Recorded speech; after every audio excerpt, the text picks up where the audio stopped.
बिस्मिल्लाहिर्रहमानिर्रहीम। अम्मा बाद, सदक़ल्लाहुल अज़ीम। मेरे अज़ीज़ नौजवान साथियों, सुनन अबू दाऊद साहिह सित्ता की मशहूर व मारूफ़ किताबों में से एक किताब है। इस किताब के सफ़ा नंबर 3836 में हज़रत आयशा सिद्दीक़ा रज़ी अल्लाह ताला अन्हा रिवायत करती हैं।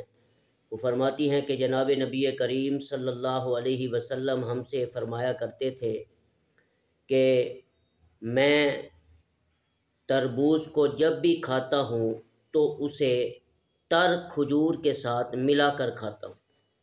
यानी हज़रत आयशा रज़ी अल्लाह ताला ने फरमाती हैं कि रसूलुल्लाह सल्लल्लाहु अलैहि वसल्लम तरबूज को तर खजूर के साथ मिलाकर खाया करते थे।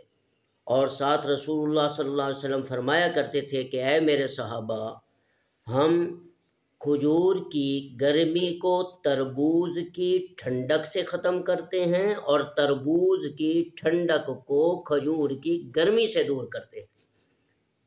क्या पते का नुस्खा रसूलुल्लाह सल्लल्लाहु अलैहि वसल्लम ने हमें बताया है अपनी उम्मत को।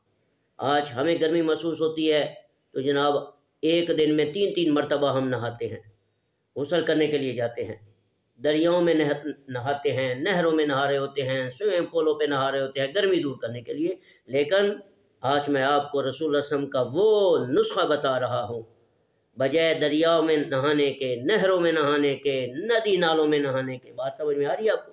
नदी नाले में उसमें ट्यूबवेलों में नहाने के और दरियाओं में नहाने के हम उनको छोड़ें। रसूलुल्लाह सल्लल्लाहु अलैहि वसल्लम के इस नुस्खे पर अमल करें कि हमें जब भी कोई गर्मी महसूस हो तो हम तरबूज को इस्तेमाल करें और उसे तर खजूर के साथ मिलाकर खाएं, ताकि रसूलुल्लाह सल्लल्लाहु अलैहि वसल्लम के इस फरमान पर हम अमल कर सकें। जब रसूलुल्लाह सल्लल्लाहु अलैहि वसल्लम के हर हुक्म पर, नुस्खे पर अमल करेंगे तो यकीनन हमें दुनिया में भी फ़ायदा होगा और आखिरत में भी इंशाअल्लाह फ़ायदा नसीब होगा।